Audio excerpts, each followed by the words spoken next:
이사야 2장 1절에서 22절 말씀을 우리 한 목소리로 읽겠습니다. 아모스의 아들 이사야가 받은 바 유다와 예루살렘에 관한 말씀이라. 말일에 여호와의 전에 산이 모든 산 꼭대기에 굳게 설 것이요 모든 작은 산 위에 뛰어나리니 만방이 그리로 모여들 것이라. 많은 백성이 가며 이르기를 오라 우리가 여호와의 산에 오르며 야곱의 하나님의 전에 이르자. 그가 그의 길을 우리에게 가르치실 것이라. 우리가 그 길로 행하리라 하리니 이는 율법이 시온에서부터 나올 것이요 여호와의 말씀이 예루살렘에서부터 나올 것임이니라. 그가 열방 사이에 판단하시며 많은 백성을 판결하시리니 무리가 그들의 칼을 쳐서 보습을 만들고 그들의 창을 쳐서 낫을 만들 것이며 이 나라와 저 나라가 다시는 칼을 들고 서로 치지 아니하며 다시는 전쟁을 연습하지 아니하리라. 야곱 족속아 오라 우리가 여호와의 빛에 행하자. 주께서 주의 백성 야곱 족속을 버리셨음은 그들에게 봉방풍속이 가득하며 그들이 블레셋 사람들 같이 점을 치며 이방인과 더불어 손을 잡아 언약하였음이라. 그 땅에는 은금이 가득하고 보화가 무한하며 그 땅에는 마필이 가득하고 병거가 무수하며 그 땅에는 우상도 가득하므로 그들이 자기 손으로 짓고 자기 손가락으로 만든 것을 경배하여 천한 자도 절하며 귀한 자도 굴복하오니 그들을 용서하지 마옵소서. 너희는 바위 틈에 들어가며 진토에 숨어 여호와의 위엄과 그 광대하심의 영광을 피하라. 그날에 눈이 높은 자가 낮아지며 교만한 자가 굴복되고 여호와께서 홀로 높임을 받으시리라. 대저만군의 여호와의 날이 모든 교만한 자와 거만한 자와 자고한 자에게 임하리니 그들이 낮아지리라. 또 레바논의 높고 높은 모든 백향목과 바산의 모든 상수리 나무와 모든 높은 산과 모든 솟아오른 작은 언덕과 모든 높은 망대와 모든 견고한 성벽과 다시스의 모든 배와 모든 아름다운 조각물에 임하리니 그날에 자고한 자는 굴복되며 교만한 자는 낮아지고 여호와께서 홀로 높임을 받으실 것이요 우상들은 온전히 없어질 것이며 사람들이 아멸과 토굴로 들어가서 여호와께서 땅을 진동시키려고 일어나실 때에 그의 위엄과 그 광대하심의 영광을 피할 것이라. 사람이 자기를 위하여 경배하려고 만들었던 은 우상과 금 우상을 그날에 두더지와 박쥐에게 던지고 아멸과 험악한 바위 틈에 들어가서 여호와께서 땅을 진동시키려고 일어나실 때에 그의 위엄과 그 광대하심의 영광을 피하리라. 너희는 인생을 의지하지 말라. 그의 호흡은 코에 있나니 새말 가치가 어디 있느냐. 아멘. 여러분 이사야서가 시작하면서 매우 어두운 현실을 바라보았습니다. 그러나 이 어두운 현실 속에서도 하나님께서 이루실 새로운 세상을 바라보게 됩니다. 하나님께서 그의 비전을 이사야를 통해서 전달하고 있습니다.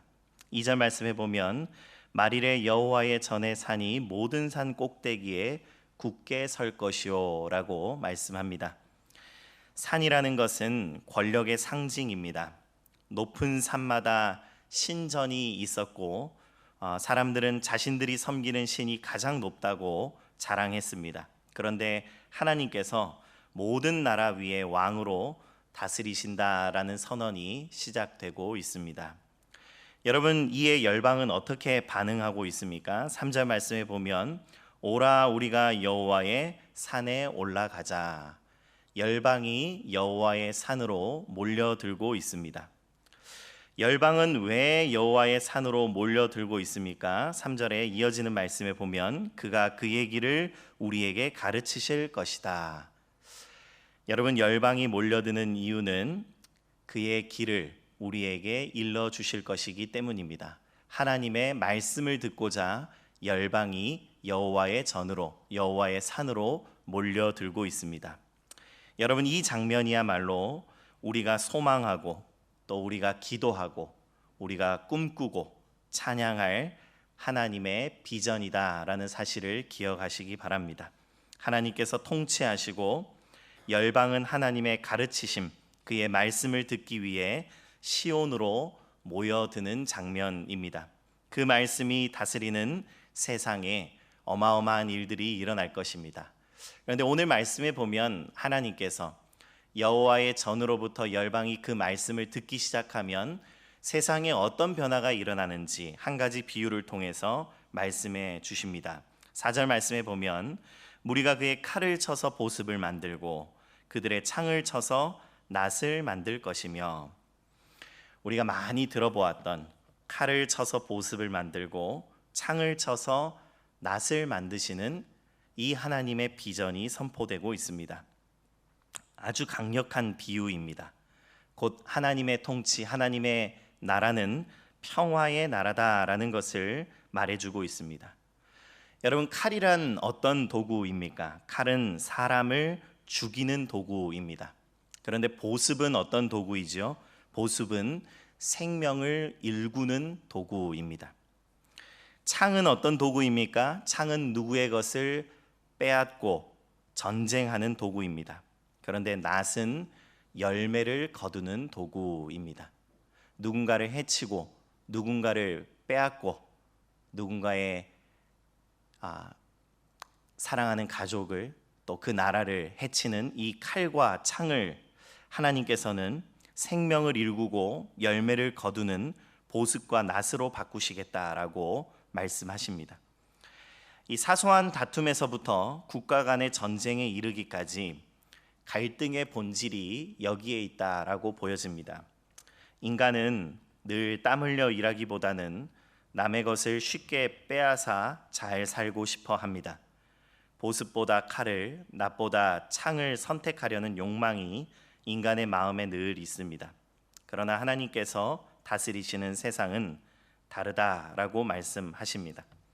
하나님의 말씀이 사람을 변화시키면 사람을 해치던 손이 생명을 살리는 손으로 변화됩니다.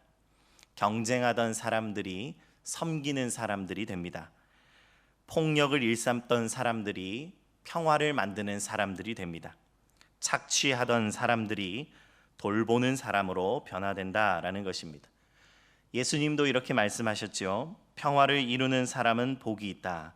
하나님이 그들을 자기의 자녀라고 부르실 것이다. 사랑하는 성도 여러분, 하나님 아버지의 말씀이 열방 가운데에 선포되고 그 말씀대로 행하는 사람들이 늘어날 때에 우리 안에 도사리고 있는 이 마음 가운데, 우리 입술 가운데, 우리의 삶 가운데 도사리고 있는 칼과 창이 무너지고 생명을 일구고 열매를 거두는 보습과 낫으로 변화될 줄 믿으시기 바랍니다. 여러분, 그런데 6절에서 9절 말씀에 보면 이렇게 비전을 선포하고 이사야는 다시 현실로 돌아옵니다. 6절 말씀에 보면 주께서 주의 백성 야곱 족속을 버리셨음은 이라고 말하며 그 이유가 분명하다라고 말씀합니다. 그것은 하나님으로 채웠기 때문입니다.